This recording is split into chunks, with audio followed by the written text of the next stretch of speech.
നമ്മളെല്ലാം മരുന്ന് കഴിക്കുമ്പോൾ അതിന്റെയൊക്കെ ക്വാളിറ്റി എങ്ങനെയാണ് ഉറപ്പാക്കുന്നതെന്ന് എപ്പോഴെങ്കിലും ആലോചിച്ചിട്ടുണ്ടോ? ഫാർമ കമ്പനികളിൽ ഇതിന് വലിയൊരു സിസ്റ്റം തന്നെയുണ്ട്. ഇന്ന് നമ്മൾ അതിലെ വളരെ പ്രധാനപ്പെട്ട ഒരു കാര്യത്തെക്കുറിച്ചാണ് സംസാരിക്കാൻ പോകുന്നത്: ഡീവിയേഷൻ ക്ലാസിഫിക്കേഷൻ. ഒന്ന് ആലോചിച്ചു നോക്കൂ, ഒരിക്കലുമല്ല അല്ലേ? ഒരു ചെറിയ പേപ്പർ വർക്കിലെ താമസം എങ്ങനെയാണ് മരുന്ന് നിർമ്മാണത്തിൽ തെറ്റായ ഒരു ചേരുവ ഉപയോഗിക്കുന്നതിന് തുല്യമാകുന്നത്?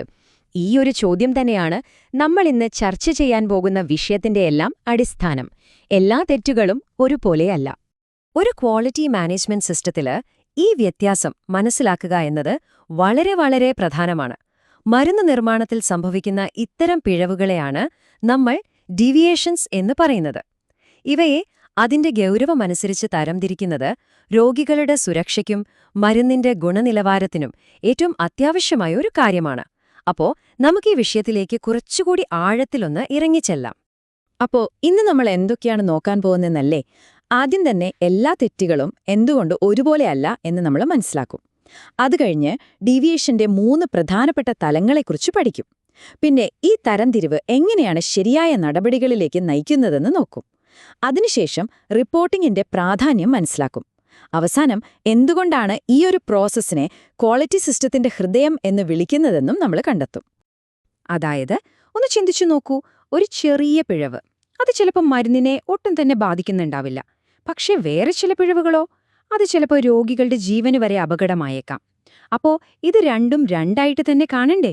അതുകൊണ്ടാണ് ഓരോ പിഴവിനെയും അതിന്റെ ഗൗരവം അനുസരിച്ച് വേർതിരിച്ചറിയുക എന്നത് ആദ്യത്തെയും ഏറ്റവും പ്രധാനപ്പെട്ടതുമായ സ്റ്റെപ്പാകുന്നത്. സാധാരണയായി ഈ ഡീവിയേഷനുകളെ അതിന്റെ റിസ്ക് അല്ലെങ്കിൽ ആ ഒരു ആഘാതമനുസരിച്ച് 3ആയിട്ടാണ് തരംതിരിക്കാറ്: മൈനർ, മേജർ, പിന്നെ ഏറ്റവും ഗൗരവമുള്ള ക്രിട്ടിക്കൽ. ഈ പേരുകൾ കേൾക്കുമ്പോൾ തന്നെ നമുക്കൊരു ഐഡിയ കിട്ടുന്നുണ്ടല്ലേ? ഈ ടേബിളിലേക്കൊന്ന് നോക്കൂ. വളരെ ക്ലിയർ ആയിട്ട് കൊടുത്തിട്ടുണ്ട്. മൈനർ ഡീവിയേഷൻ എന്ന് പറഞ്ഞാൽ വലിയ പ്രാധാന്യമില്ലാത്ത റെക്കോർഡ്, കുറച്ചൊന്ന് വൈകുന്നത് പോലെയുള്ള കാര്യങ്ങൾ. അത് മരുന്നിന്റെ ക്വാളിറ്റിയെ വലിയ രീതിയിൽ ബാധിക്കില്ല. ഇനി മേജർ എന്ന് പറയുമ്പോൾ അവിടെ ക്വാളിറ്റിയിലൊരു പ്രശ്നം വരാൻ സാധ്യതയുണ്ട്, പക്ഷേ രോഗിക്ക് പെട്ടെന്നൊരു അപകടം വരുന്നില്ല. എന്നാൽ ക്രിട്ടിക്കൽ അത് വളരെ സീരിയസ് ആണ്. ഉദാഹരണത്തിന്, അംഗീകാരമില്ലാത്തൊരു റോ മെറ്റീരിയൽ ഉപയോഗിക്കുക. അത് രോഗിയുടെ സുരക്ഷയെ നേരിട്ട് ബാധിക്കുന്ന കാര്യമാണ്. അപ്പോൾ ഇങ്ങനെ തരംതിരിക്കുന്നത് വെറുതെ ഒരു ലേബിൾ കൊടുക്കാൻ വേണ്ടിയല്ല. ഓരോ ക്ലാസിഫിക്കേഷനും അതിനുശേഷം എന്ത് ചെയ്യണമെന്ന് കൃത്യമായിട്ട് പറഞ്ഞു തരുന്നുണ്ട്. അതായത്, ഒരു ചെറിയ പിഴവിനെടുക്കുന്ന നടപടിയല്ല വലിയൊരു പിഴവിനെടുക്കേണ്ടത്. അതായത്, ഡീവിയേഷന്റെ ഗൗരവം കൂടുന്നതനുസരിച്ച് അതിന്മേലെടുക്കേണ്ട നടപടികളും കടുപ്പമുള്ളതാകും. ഇപ്പോൾ ഒരു ക്രിട്ടിക്കൽ ഡീവിയേഷൻ ആണെങ്കിൽ അതിന് വളരെ ആഴത്തിലുള്ളൊരു അന്വേഷണം തന്നെ വേണം. എന്നിട്ട് അതിനൊരു കറക്റ്റീവ് ആൻഡ് പ്രിവെന്റീവ് ആക്ഷൻ, അതായത് കാപ്പ, നടപ്പിലാക്കണം. ആ മരുന്ന് വിപണിയിൽ ഇറക്കണോ വേണ്ടയോ എന്ന് തീരുമാനം വരെ അതിനെ ആശ്രയിച്ചിരിക്കും. നേരെ മറിച്ച് ഒരു മൈനർ ഡീവിയേഷന് ഇത്രയൊന്നും വേണ്ടിവരില്ല. ഓക്കെ, അപ്പൊ ക്ലാസിഫിക്കേഷൻ കഴിഞ്ഞു. ഇനി അടുത്ത ഏറ്റവും പ്രധാനപ്പെട്ട കാര്യം റിപ്പോർട്ടിംഗ്. ഇതെങ്ങനെ കറക്റ്റായിട്ട് ചെയ്യാം എന്ന് നോക്കാം. ഇവിടെ ഏറ്റവും പ്രധാനപ്പെട്ടൊരു വാക്കുണ്ട്: ഉടൻ. ഒരു ഡീവിയേഷൻ കണ്ടുപിടിച്ചാൽ പിന്നെ ഒരു നിമിഷം പോലും വൈകാൻ പാടില്ല. അത് അപ്പം തന്നെ റിപ്പോർട്ട് ചെയ്യണം. കാരണം റെഗുലേറ്ററി ബോഡീസൊക്കെ റിപ്പോർട്ടിംഗിലെ താമസം വളരെ ഗൗരവമായിട്ടാണ് കാണുന്നത്.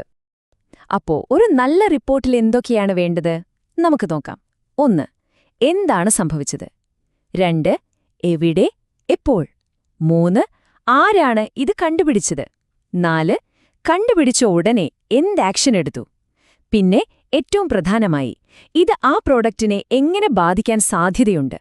ഈ കാര്യങ്ങളെല്ലാം വ്യക്തമായിട്ട് ആ റിപ്പോർട്ടിൽ ഉണ്ടായിരിക്കണം. പലപ്പോഴും ഓഡിറ്റിംഗൊക്കെ നടക്കുമ്പോൾ ചില കോമൺ ആയിട്ടുള്ള പിഴവുകൾ കാണാറുണ്ട്.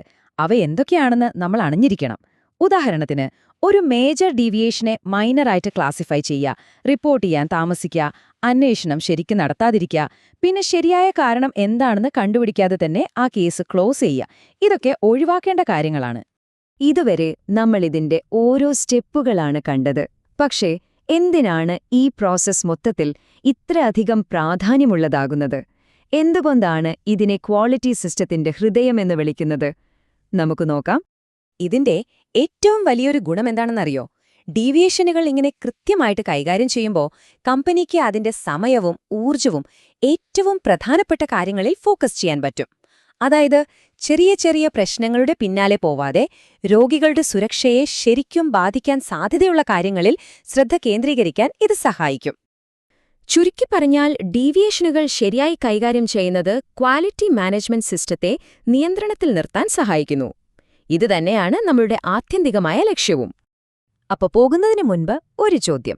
നിങ്ങളുടെ ഓർഗനൈസേഷനിൽ നിങ്ങളുടെ ശ്രദ്ധ കൂടുതൽ പേപ്പർ വർക്കുകളിലാണോ അതോ യഥാർത്ഥ റിസ്ക് മാനേജ് ചെയ്യുന്നതിലാണോ?